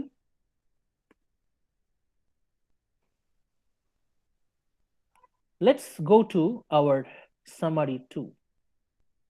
দেন তারপর আমরা কোথায় ছিলাম? ইনিয়াস তার সঙ্গী সাথীরা কোনোভাবে প্রাণ নিয়ে আফ্রিকার সমুদ্র তীরে আশ্রয় নিয়েছে। তখন ইনিয়াসের মাদার, আমরা ইনিয়াসের মায়ের সাথে যোগাযোগ হবে, আমার দেখা হবে। ইনিয়াসের মাদার কে? ইনিয়াসের mother, who is the mother of Aeneas? Actually ইনিয়াসের mother is goddess Venus. Goddess Venus, the goddess of love. আমরা ইলিয়াডে তাকে অ্যাফ্রোডাইটি নামে চিনেছি। এই সেই অ্যাফ্রোডাইটি যার হাতে আপেল তুলে দিয়েছিল প্যারিস। এই ভিনাস, ভিনাস মানে অ্যাফ্রোডাইটি, অ্যাফ্রোডাইটি মানে ভিনাস। এই ভিনাসের ছেলে হচ্ছে ইনিয়াস। আমরা যে একটু আগে বললাম না ইনিয়াস অনেক লাকি। কেন লাকি? কারণ ওর মা হচ্ছে a dominant goddess, a powerful goddess, Venus. এই ভিনাসের ছেলে হওয়ার কারণেই ইনিয়াস সব দিক থেকে অনেক সুযোগ সুবিধা পাবে। Then Aeneas's mother, goddess Venus, appears to him disguised as a young woman. তখন ভিনাস একজন অল্প বয়সী নারী সেজে। ভিনাস কিন্তু এনিয়াসের কাছে গিয়ে তার পরিচয় প্রকাশ করে না, বরং ছদ্মবেশে যায়, disguised as a young woman. Unaware of her identity, এনিয়াস চিনতে পারে না তার মা, to identify that this woman is actually his goddess mother. Aeneas তখন introduces himself and explains his situation. তখন Aeneas ভিনাস যে ছদ্মবেশে এসেছে তার কাছে এসে সাহায্য চাচ্ছে। ভিনাস তো সাহায্য করার জন্যই আসছে, তাই না? ভিনাস তখন তাদেরকে বুদ্ধি দেয় that the nearby, ওরা যেখানে অবস্থান করছে সেইখানকার কাছেই একটা শহর আছে। শহরের নাম হচ্ছে কার্থেজ। কার্থেজ, এই কার্থেজ শহরের রানী হচ্ছে Dido. This city, Carthage, is ruled by a queen named Dido. Dido নামে এক দয়ালু রানী, সে রাজত্ব করে এই কার্থেজ শহরে। এখানে আমরা ডাইডোর একটু ব্যাকগ্রাউন্ড ইনফরমেশন পাচ্ছি। ডাইডো's husband, or first husband, was murdered. তার প্রথম স্বামী নিহত হয়েছিল। So she, মানে Dido, had escaped from her old country. সে তার সাথে করে কিছু মানুষজন নিয়ে আসে and led a group of people to Carthage. Dido পালিয়ে এসে তার সাঙ্গপাঙ্গ, তার অনুচর সহচরীদের নিয়ে এই নতুন শহরের ভিত্তিপ্রস্তর স্থাপন করে। This Carthage was actually founded by Dido and her followers. এখানে এসে ডাইডো বেশ চমৎকার সমৃদ্ধশালী একটা শহর প্রতিষ্ঠা করে। শহরটা তখনও হচ্ছে, Dido is building that city of Carthage. তারা নতুন শহরটা কেবল বানাচ্ছে। Where they are now busy building their new home, তারা তাদের নতুন শহরটা বানানোতে ব্যস্ত, বানাচ্ছে। Venus helps Aeneas sneak into the city of Carthage. এই ভিনাসের সাহায্যে ইনিয়াস লুকিয়ে কার্থেজ শহরে প্রবেশ করে। কার্থেজ শহরে প্রবেশ করার পর ঘটনাক্রমে এনিয়াস মিটস ডাইডো। এনিয়াসের সাথে ডাইডোর সাক্ষাৎ হয়। এনিয়াস মিটস ডাইডো, প্রোটাগনিস্ট। এনিয়াস তার সাথে কার সাক্ষাৎ হচ্ছে? Dido. Who is Dido? Dido হচ্ছে ইনিয়াস এখন যে শহরে আশ্রয় নিতে চাচ্ছে সেই শহর কার্থেজের রানী ডাইডো। ইনিয়াসের সাথে যখন ডাইডোর সাক্ষাৎ হয়, then Dido is eager to help the Trojan. কোন একটা বিশেষ কারণে, এই কারণটা আমরা পরে জানতে পারবো, ডাইডো এই ট্রোজানদেরকে সাহায্য করার জন্য সে ব্যাকুল হয়ে পড়ে, সে ব্যস্ত হয়ে পড়ে। এর পিছনে একটা গভীর কারণ আছে, এটা আমরা পরে জানতে পারবো। ডাইডো তার সাধ্যমতো ট্রোজানদেরকে হেল্প করতে চায়। Dido has heard of Aeneas. ইনিয়াসের কথা শুনেছে Dido. Aeneas, the last surviving captain, Trojan captain, সেনাপতি। ডাইডো ইনিয়াসের নাম শুনেছে and wants to hear all about how his city Troy was destroyed. এখন ডাইডো খুব আগ্রহ নিয়ে শুনতে চায় যে ট্রয় নগরী কিভাবে ধ্বংস হয়ে গেল। ট্রয় was destroyed, ট্রয় কিভাবে ধ্বংস হয়ে গেল, কিভাবে ট্রয় নগরী ধ্বংস হয়ে গেল সেটার বর্ণনা ডাইডো শুনতে চাচ্ছে। এবং how his ships washed ashore in African beach, এবং কিভাবে সেই ট্রয় থেকে এই জান বাঁচিয়ে পালানো এই ট্রোজানরা কিভাবে আফ্রিকান সৈকতে এসে তারা পড়ল। এই বিস্তারিত ঘটনা ডাইডো শুনতে চায়। Even though, যদিও, Aeneas is sad to speak about so many sad memories. আমরা তো আমাদের জীবনের দুঃখের স্মৃতিগুলো ভুলে যেতে চাই, ইনিয়াসও ভুলে যেতে চায়। ইনিয়াসও এই দুঃখের স্মৃতি মনে করতে চায় না, তার গল্পটা বলতে থাকে। কেন বলতে থাকে? কেউ কি বলতে পারবেন কেন ইনিয়াস বাধ্য হয়ে ডাইডোকে তার দুঃখের কাহিনী বলছে? কেউ কি বলতে পারবেন, আন্দাজ করতে পারবেন?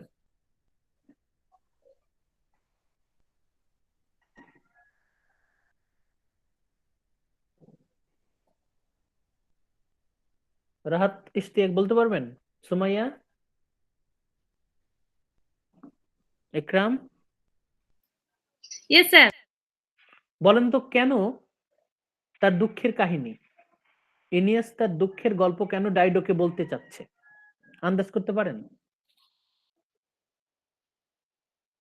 না স্যার। রমিনা, গেস করতে পারেন? No sir. আমরা কেন আমাদের দুঃখের কাহিনী আরেকজনকে বলি? আপনি কেন আপনার দুঃখের কাহিনী আপনার ফ্রেন্ডকে বলেন? স্যার নিজের ফিলিংস কে কম করার জন্য। এত ইনোসেন্ট হওয়ার কিছু নাই, আসল কথাটা বল। আমরা কেন আমাদের দুঃখের কাহিনী শেয়ার করি বলেন? স্যার প্রবলেমে Sympathy? কষ্টটাকে গুড। না না, সিম্প্যাথি গেইন করার জন্য, কাউকে ইমোশনালি ব্ল্যাকমেইল করার জন্য। এটাই হচ্ছে মূল কারণ। এত ইনোসেন্ট সাজার কিছু নাই। আমরা আমাদের দুঃখের কাহিনী বলি সিম্প্যাথি গেইন করার জন্য। খুব কমই আছে যে সত্যি সত্যি আমার মানে হালকা হওয়ার জন্য। বেশিরভাগই দেখা যায়, আপনি ভালো করে খেয়াল করেন, আপনি নিজেও জানেন না যে আপনি মনের অজান্তে সিম্প্যাথি গেইন করার চেষ্টা করছেন। এইখানে ইনিয়াস চাইছে তার জীবন বাঁচানোর জন্য। এখন যেহেতু জীবন বাঁচানোটা জরুরি, এখন সে কি করছে? ইনিয়াস তার দুঃখের গল্প বলছে ডাইডোকে, যাতে ডাইডো তার প্রতি সিম্প্যাথেটিক হয়। সিম্প্যাথি গেইন করার চেষ্টা করছে Aeneas. He tells Dido his story. Aeneas ডাইডোকে তার দুঃখের গল্প বলছে, কিভাবে ট্রয় নগরী ধ্বংস হয়ে গেল, কিভাবে তারা সমুদ্রে সমুদ্রে ভেসে বেড়াচ্ছে, এত দুঃখ কষ্ট, কোথাও তারা তাদের বাড়ি ঘর বানাতে পারছে না, যেখানেই তারা বাড়ি বানাতে অথবা দানবরা আসে, অথবা অসুখ, অথবা আগুন লেগে যায়, যেখানেই তারা বাড়ি করতে চায় সেখানেই বিপদ। এখন সেই দুঃখের গল্প শুনে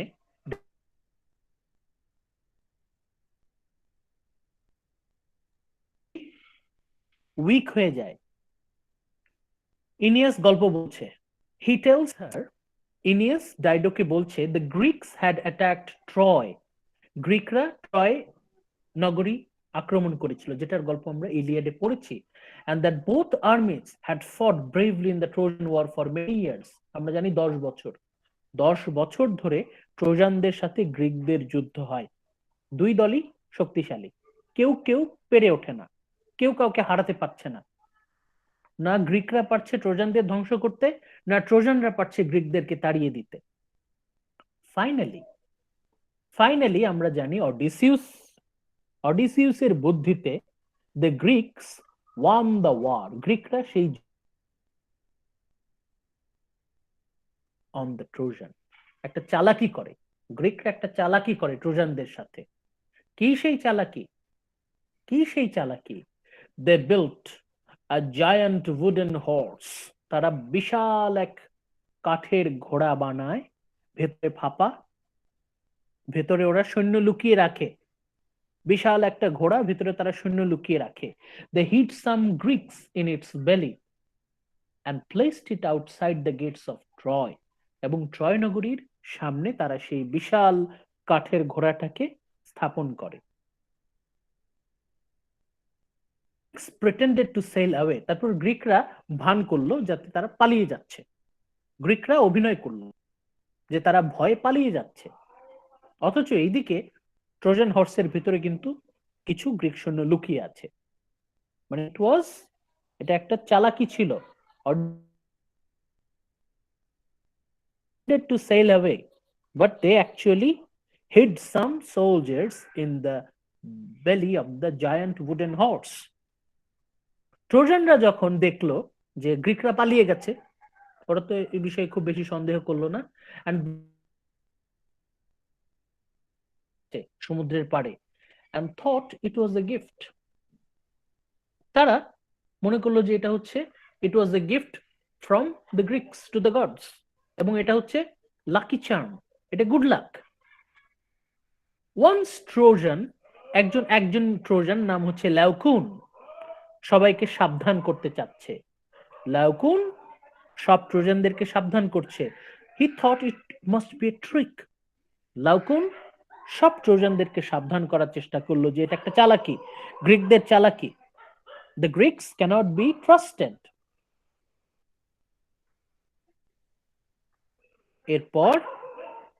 এরপর কে পড়বেন? রমিনা? খাদিজা, রমিনা? Yes, sir. আপনি এই স্লাইডটা একটু পড়েন, সামারি 4।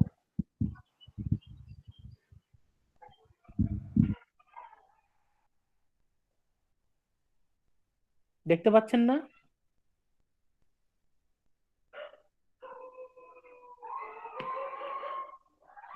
রমিনা দেখতে পাচ্ছেন না?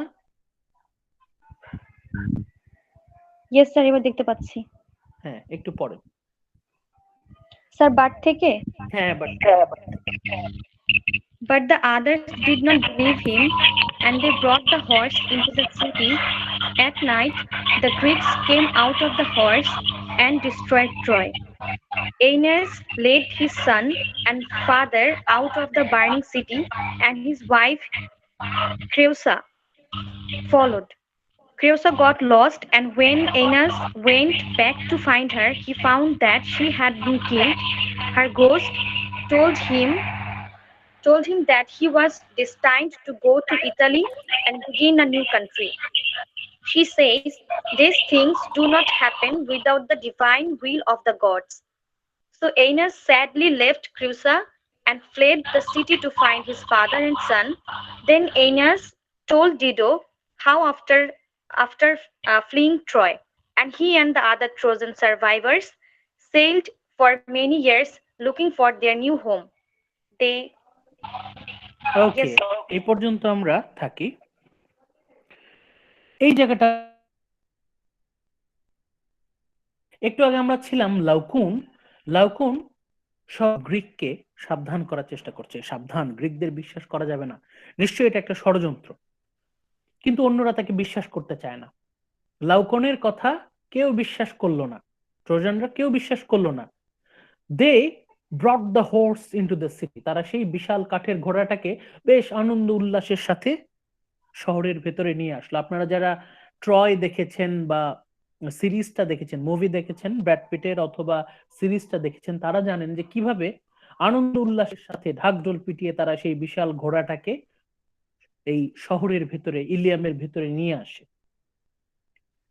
সবাই আনন্দ উল্লাস করে, প্রচুর ড্রিঙ্কস করে, মাতাল হয়ে রাস্তায় পড়ে থাকে। সবাই যখন ক্লান্ত হয়ে ঘুমিয়ে গেছে, সব যখন শান্ত, অ্যাট নাইট, গভীর রাত, সব ট্রোজানরা ঘুমিয়ে আছে, the Greeks came out the horse, গ্রিকরা সেই কাঠের ঘোড়া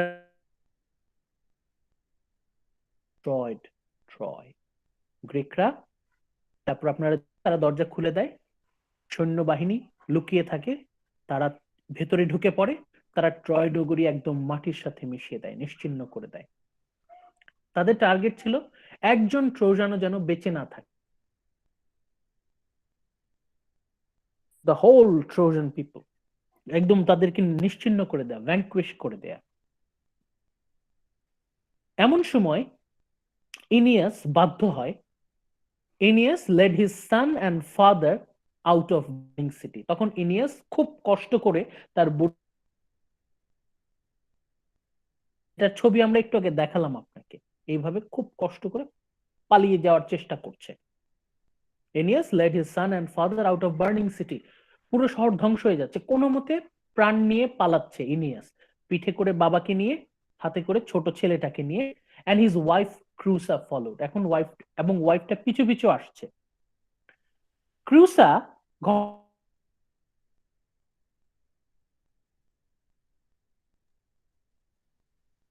ক্রুসা হারিয়ে যায়, গট লস্ট।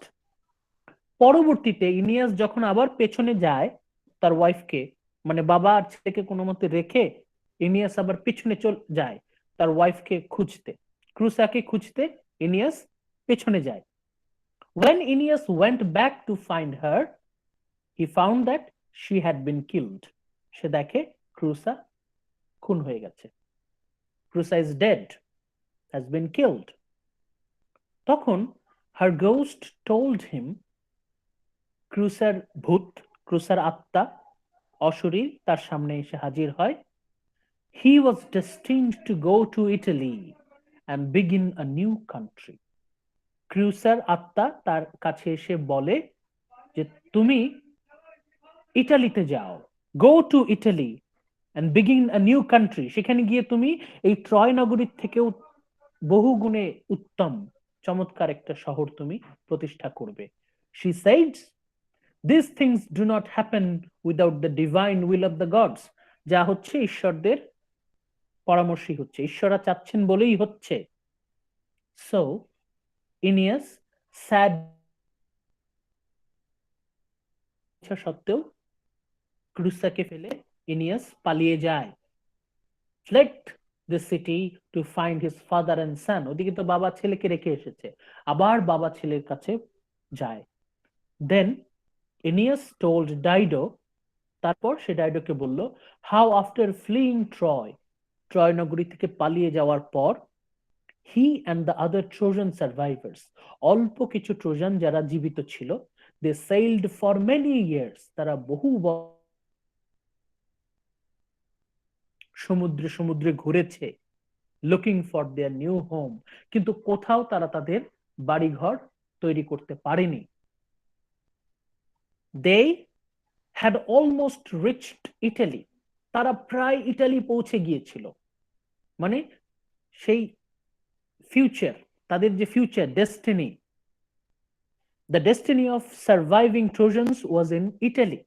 তারা যখন প্রায় ইটালি পৌঁছে গেছে, আর কিছু দূর গেলেই ইটালি দেখা যাচ্ছে, আর কিছু দূর গেলেই তারা ইটালির মাটিতে পা রাখবে, তখন when the storm rose and drove them to Carthage, এমনই ভয়ঙ্কর ঝড় যে একদম ইউরোপ থেকে তাদেরকে আফ্রিকায় এনে ফেললো।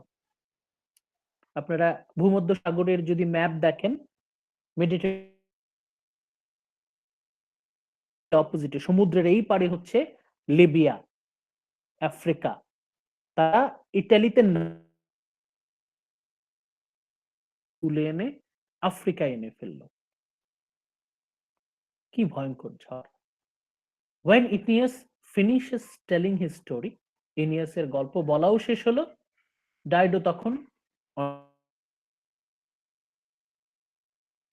Dido convinces him to stay in Carthage for a while. তখন ডাইডো বলল, কোথাও যাওয়ার দরকার নাই, it is not necessary for you to go anywhere, কোথাও যেতে হবে না, তোমরা যতদিন পর্যন্ত, যতদিন ইচ্ছা তোমরা আমার এই শহরে থাকতে পারবে।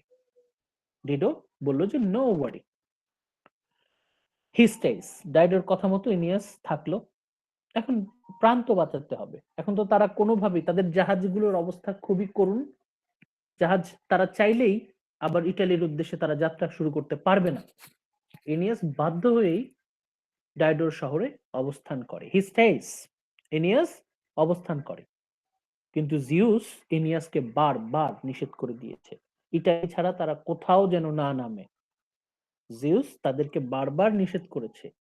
এনিয়াস, জিউস মানে জুপিটার, মনে রাখবেন,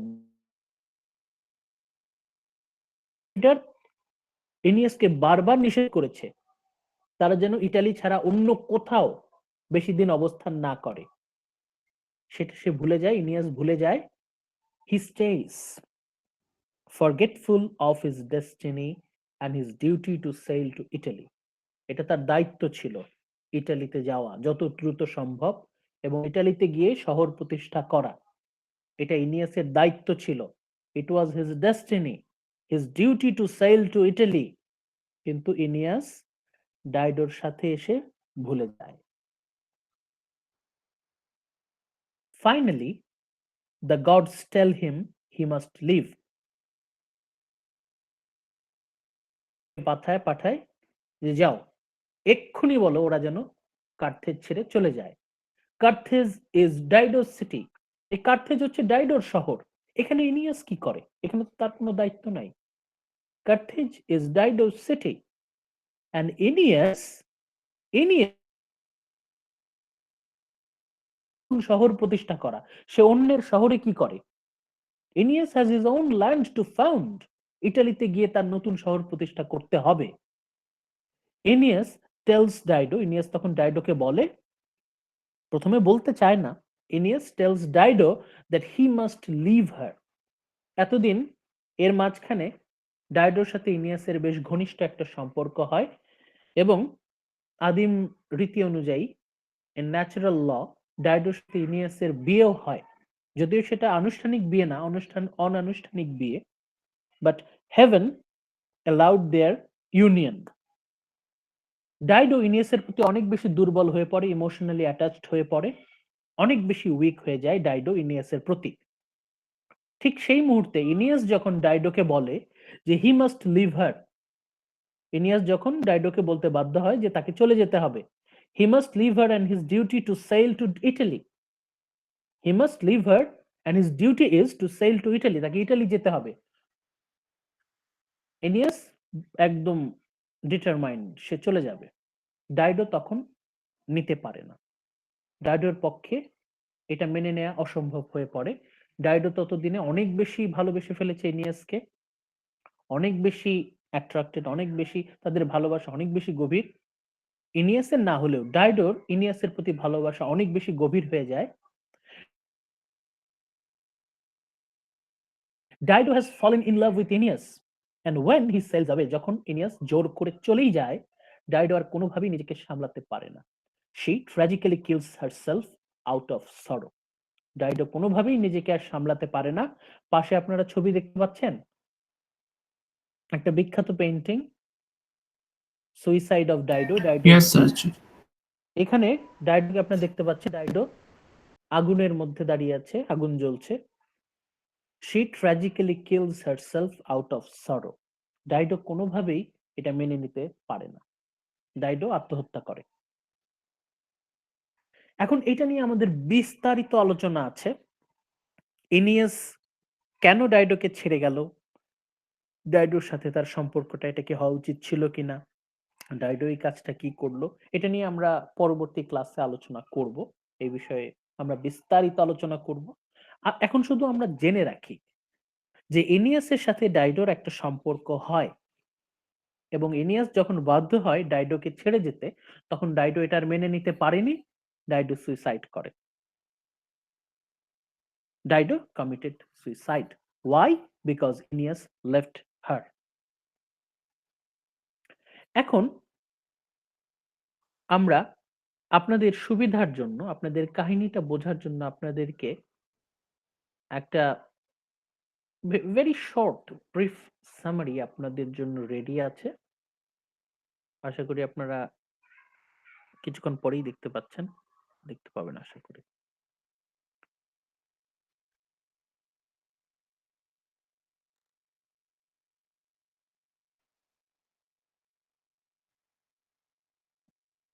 এই যে এই পর্যন্ত আমরা পড়েছি।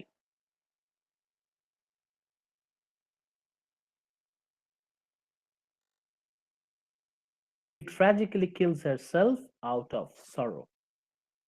এই পর্যন্ত আমরা পড়লাম।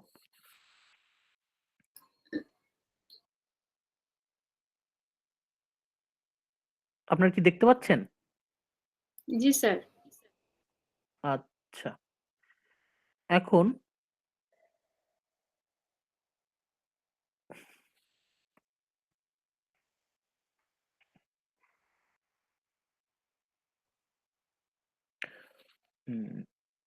কে পড়বেন এখন?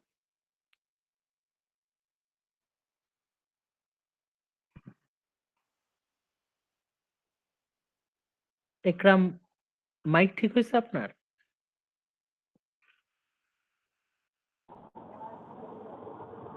ট্রাভেল করছি তো স্যার, জি, স্যার ট্রাভেল করছি তো তো ওই জন্য problem হচ্ছে। ও আচ্ছা আচ্ছা আচ্ছা, ঠিক আছে, ওকে। আচ্ছা, সুরভি আক্তার সুপ্তি, আপনি কি দেখতে পাচ্ছেন? Yes, sir. হাইলাইট করা অংশটা একটু রিডিং পড়েন তো।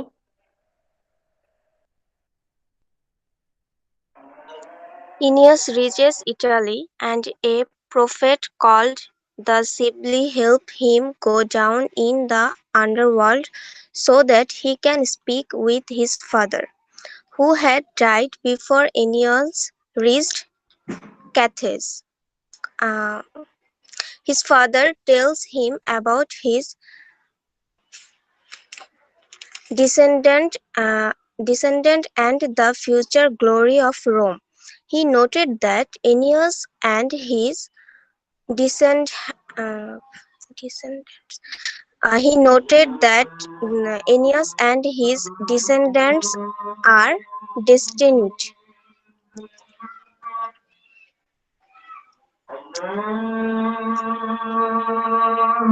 Regier im, uh, Regier Imperio লেখা, Populus. আপনি ওই ইংরেজি অংশটাতে যান, Okay, sir. নিচেরটাতে। After he returns from the underworld, Aeneas sails north to the Tiber River, near the site where Rome would later be founded. ওকে, আজান দিচ্ছে তো, আমরা তাহলে 2 মিনিটের ব্রেক নেই। আজান দিচ্ছে, আজান শেষ করে আসছি।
আচ্ছা, আমাদের হাতে তো সময় একদম কম। আমরা একটা কাজ করি, আমি এই পর্যন্তই ব্যাখ্যা করে আজকে শেষ করে ফেলি। আমরা নেক্সট ক্লাসে আবার শুরু করব এখান থেকে। তাহলে এই সুরভি যেটা বলছিলেন, ওইদিকে ডাইডো তো সুইসাইড করলো, ইনিয়াস ওকে ছেড়ে চলে আসলো এবং ডাইডো সুইসাইড করলো। ইনিয়াস রওনা দিল। অবশেষে ইনিয়াস বহু বছর পর যেই ইটালিতে তার পৌঁছার কথা ছিল, অবশেষে ইটালি সে পৌঁছাচ্ছে। ইনিয়াস রিচেস ইটালি, অ্যান্ড সেই ইটালিতে একজন প্রফেটেস, প্রফেটেস মানে হচ্ছে ওই যে ফরচুন টেলার। আমরা গত ক্লাসে ক্যাসেন্ড্রাকে নিয়ে আলোচনা করলাম। ক্যাসেন্ড্রা ভবিষ্যৎ বলতে পারতো। ক্যাসেন্ড্রা যেমন ছিল প্রফেটেস, তেমনি আমরা আরেকজন প্রফেটেসের সাথে সাক্ষাৎ করছি, তার নাম হচ্ছে দ্য সিবিল। সিবিল, সিবিলের সাথে আমাদের সাক্ষাৎ হয়। এই প্রফেটেস হেল্পস, এই সিবিলের সাহায্যে ইনিয়াস আন্ডারওয়ার্ল্ডে যায়। Underworld, the land of the dead, পরকাল, যেখানে মৃত মানুষরা থাকে, আন্ডারওয়ার্ল্ড। আন্ডারওয়ার্ল্ডে কেন যায়? তার তো ইটালিতে গিয়ে শহর প্রতিষ্ঠা করার কথা, কিন্তু সেই শহর যাচ্ছে, আন্ডারওয়ার্ল্ডে গেল, তার কারণ হচ্ছে so that he can speak with his father spirit.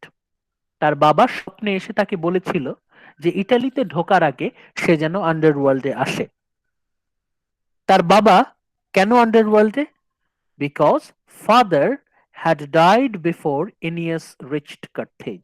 এই কার্থেজে পৌঁছানোর আগেই তার বাবা মারা যায়।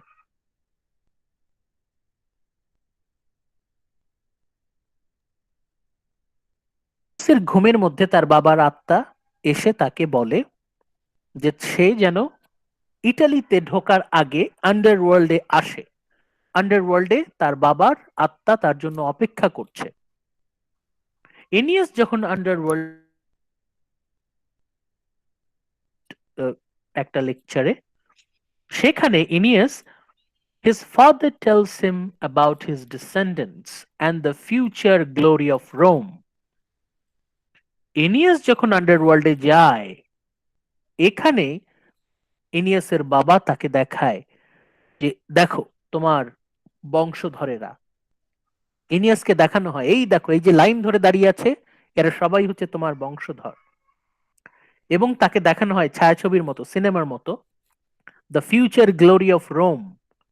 এই যে আমরা লেকচারের শুরুতে বললাম যে ইনিয়াড লিখানো হয়েছে জোর করে, যাতে ভার্জিল ওই রোমান সাম্রাজ্যের যে গৌরবের কথা সেটা যেন লিপিবদ্ধ করে।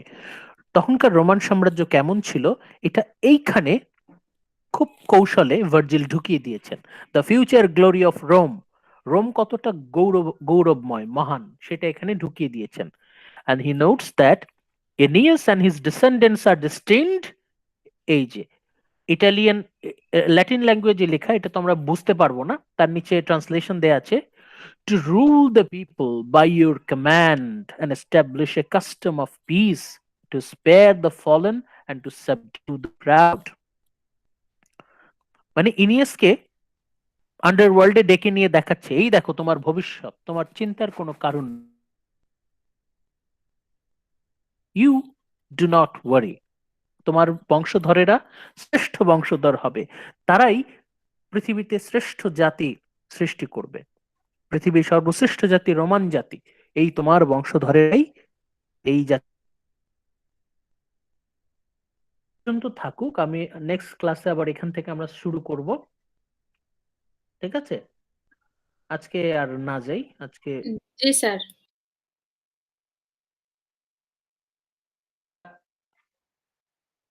আজকে আমাদের ফোকাসটা কি ছিল আমি রিপিট করে দিচ্ছি আপনাদের।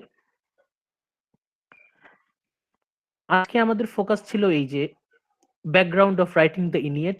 ইনিয়েট কেন লেখা হলো, তার যে ব্যাকগ্রাউন্ড ইনফরমেশন, লেখার কারণ, কে লিখেছেন, ভার্জিল লিখেছেন, কেন লিখেছেন, কে তাকে দিয়ে লিখিয়ে নিয়েছেন, আর কেন ভার্জিল লিখলেন, এনিয়েড লেখার পেছনে কারণ কি, তার কারণগুলো আপনাদের সামনে আলোচনা করা হয়েছে, আপনারা এটা মাথায় রাখবেন। আর হচ্ছে কাহিনীটা আপনারা একটা আইডিয়া নেবেন, এটার তো হ্যান্ড আউট আমি দিয়ে দিব, আপনারা পড়ে এনিয়েডের ঘটনাটা কি, এই ঘটনা সম্পর্কে একটা হচ্ছে ভার্জিল কেন লিখলেন এই মহাকাব্যটা লিখলেন, তার কারণগুলো এটা আমাদের ফাইনালের জন্য জরুরি। স্যার হ্যাঁ বলেন। এগুলো থেকে আবার স্যার বুলেট পয়েন্ট বের করব স্যার, এই প্রত্যেকটা লেকচার থেকে। আবার বলেন, আবার বলেন। স্যার আমরা এবারও কি মানে বুলেট পয়েন্ট বের করব প্রত্যেকটা না না না না না না, ফাইনালের জন্য ওই যে আপনাদের বলা আছে একটা প্রেজেন্টেশন দিবেন, ওই প্রেজেন্টেশনের থেকেই। Okay sir. আচ্ছা ঠিক আছে, আমি এটা নিয়ে পরে আলোচনা করব, আজকে এই পর্যন্তই থাকুক। আমরা নেক্সটে আপনাদের কনফিউশন কোশ্চেন অ্যান্সার গুলো করব, আজকে এই পর্যন্তই থাকুক। ভালো থাকেন, স্টে সেফ। স্যার আসসালামু আলাইকুম। ওকে স্যার, আসসালামু আলাইকুম। আসসালামু আলাইকুম স্যার। ওয়ালাইকুম আসসালাম। স্যার আসসালামু আলাইকুম। ওয়ালাইকুম আসসালাম।